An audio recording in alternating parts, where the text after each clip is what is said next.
Hello বন্ধুরা, কেমন আছো তোমরা সবাই? আমি তো বেশ ভালো আছি। শরীরের অবস্থা খুব একটা যে ভালো তা নয়, কিন্তু তবুও চলছে।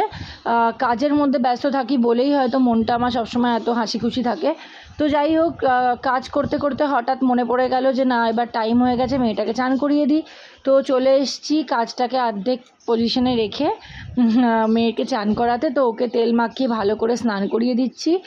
আর ও স্নান করতে করতে আমার সাথে খুব খেলা করে, আর স্নান করার পরেও আমার সাথে খেলা করে। তো এবার ওকে আমি রেডি করে দিলাম। এবার রেডি করে আমি বাদবাকি কাজ করতে যাব। আর অবশ্যই তোমরা তো এর আগের ভিডিওতে দেখেইছো যে যেহেতু দুটোকে নিয়ে একা থাকি, সেই জন্য পাটা বেঁধে দিই ওর আমি। তো ওর জানলায় পাটা সুন্দর করে বেঁধে দিয়েছি। আর এখানে নিয়ে নিয়েছি প্রচুর রকমের সবজি, এর মধ্যে প্রচুর সবজি আছে। আর দই পটল বানাবো বলে পটলটাকেও কেটে রেখে দিয়েছি। আর এটা মাছের মাথা দিয়ে ছ্যাঁচড়া করবো বলে এইটাও কুটে নিয়েছি, অনেক সবজি। তো অর্ধেক রান্না তো আমার হয়েই গেছে, ডালটা খালি করে নিলেই আমার কাজ শেষ।